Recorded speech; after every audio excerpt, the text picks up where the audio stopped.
É um tempo especial, é um tempo que nós temos o privilégio de adorar o Senhor. E eu queria que você abrisse a sua Bíblia em Êxodo capítulo 9, versículo de número 27.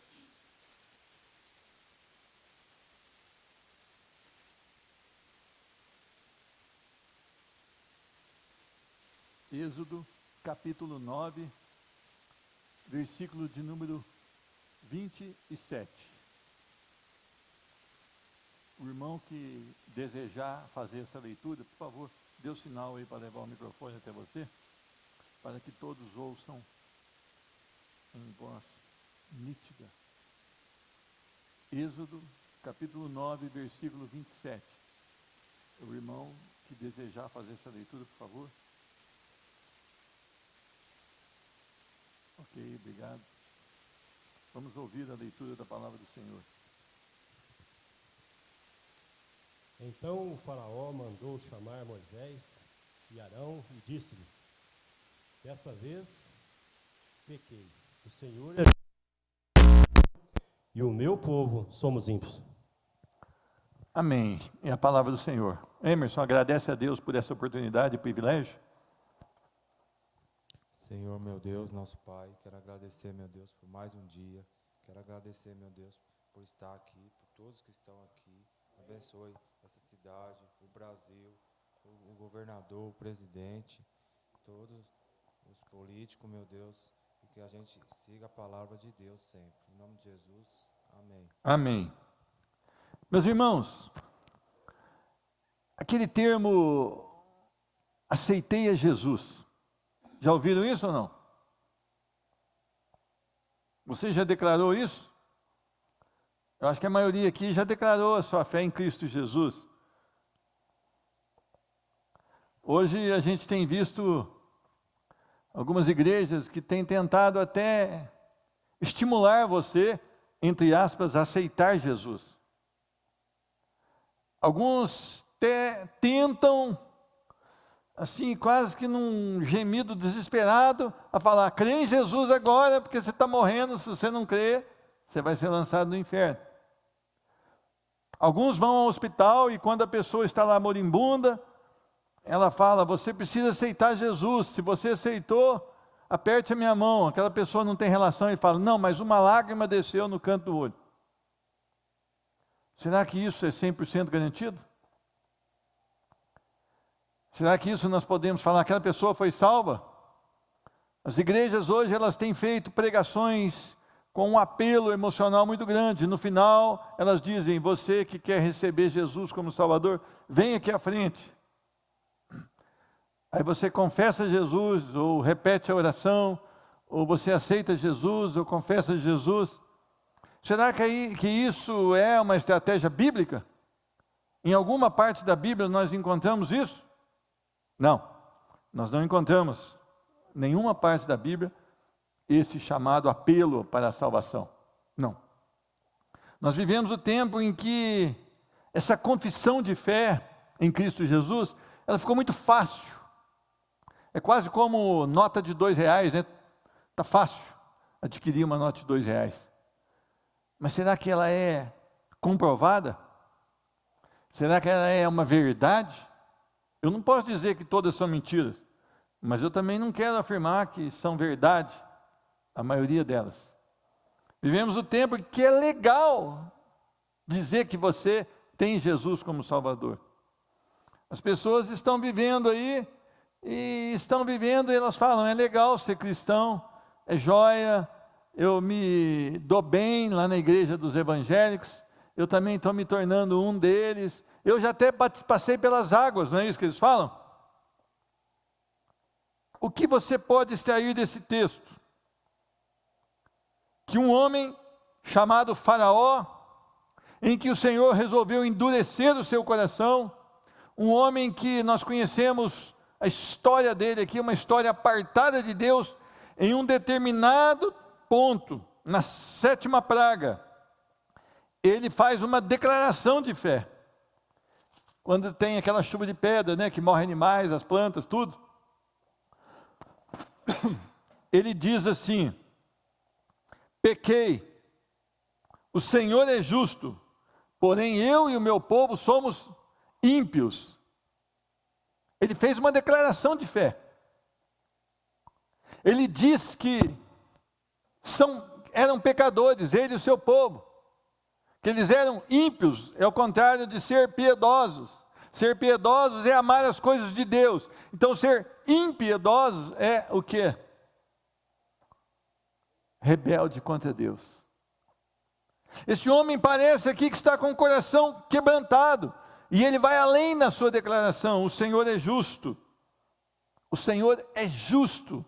Ele declara que Deus é justo, mesmo quando derrama sobre ele a 7ª praga.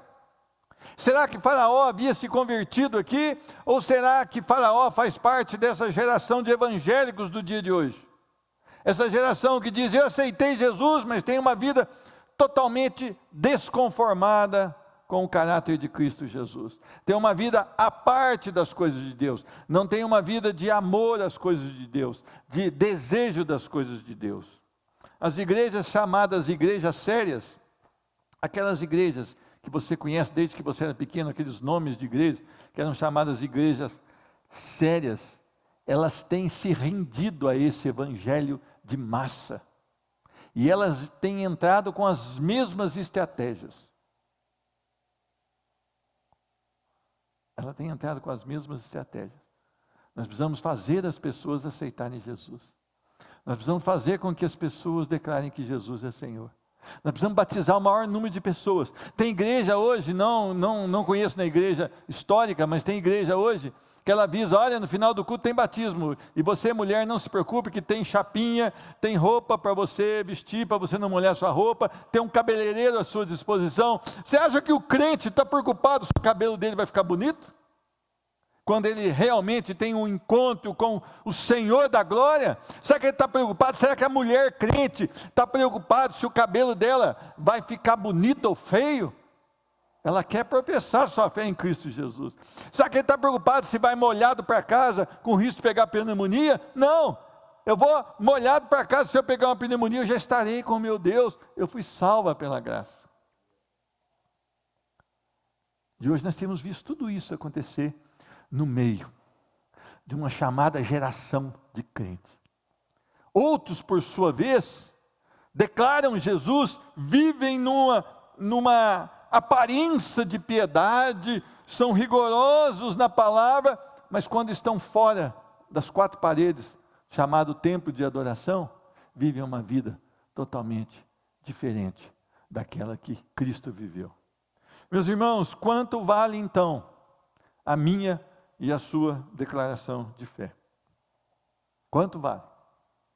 Uma vez, uma mulher que era usuária de crack, ela ficou conosco, nós fizemos culto na casa dela várias vezes, e aquela mulher não estava conseguindo ali romper com os laços.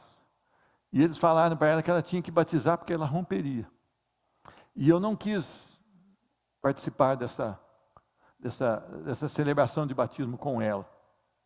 E ela não voltou mais. Um dia eu a encontrei na rua, ela falou: eu fui na igreja tal e fui batizada. Eu falei: Deus te abençoe. Aí eu pergunto: como está a vida dela hoje? Meus irmãos, nós podemos aprender algumas coisas com uma autêntica declaração de fé. Ela acontece diante de alguns fatos. Primeiro, o próprio Deus nos abre o coração. Veja bem, Paulo, quando ele foi para a conversão dele, quando Deus o encontrou ali em Atos capítulo 9, Paulo, ele não foi para buscar a Deus, ele foi para fazer aquilo que ele achava que era certo. Ele ia até Damasco, ele pediu cartas para que, se no caminho ele encontrasse um cristão, ele pudesse encarcerar esse cristão, trazer esse cristão preso. Então ele foi com o objetivo de cultuar Deus da forma dele, do que ele achava que era certo. Ele não estava buscando a Cristo. Aliás, ele entendia que Cristo era um impostor. Paulo, ele arrancava as pessoas das suas casas, levava muitas vezes para ser judiadas, né, para que levassem ali uma tortura, para fazer com que elas negassem a Cristo. Paulo participava até de morte, como ele participou da morte de Estevão ali, ficando com as capas daqueles que apedrejavam Estevão. Paulo, ele não foi a Cristo. Aliás, ele odiava Cristo, porque ele entendia que Cristo era um falso profeta. Mas Cristo foi a Paulo. E Cristo então abriu o coração de Paulo. E quando Paulo vai ao chão, que ele pergunta, o Senhor diz: Paulo, Paulo, por que me persegues? Ou Saulo, Saulo, por que me persegues? Ele diz: quem és tu, Senhor? Eu sou a Cristo, Jesus Cristo, a quem tu persegues. Mas, você quer aceitar Jesus como seu Senhor? Foi isso que o Senhor falou para ele? Não. Levanta, vai para essa rua chamada direita, e lá te dirão o que fazer. Paulo estava cego para aquele clarão, e ele foi conduzido até o endereço que o Senhor Jesus mandou. Diz ali que ele passou 3 dias orando, sem comer nada. E depois Ananias, ele é chamado por Deus para abençoar Paulo. E Ananias disse assim: Senhor, mas ele é um perseguidor, olha a história desse homem, ele é um adversário dos cristãos. Vai, porque ele é um instrumento escolhido para mim. Então é interessante que as pessoas pensam que podem ir a Cristo. Às vezes o cara está lá no meio de uma vida totalmente devassa, e ele diz assim: quando eu quiser eu vou a Cristo. Não, não é assim. Cristo precisa abrir o seu coração. Você está morto nos seus delitos e pecados, você não tem vida. Precisamos lembrar a nossa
a nossa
a nossa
a nossa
a nossa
a nossa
Você quer anotar aí? Nós terminamos com 9:34.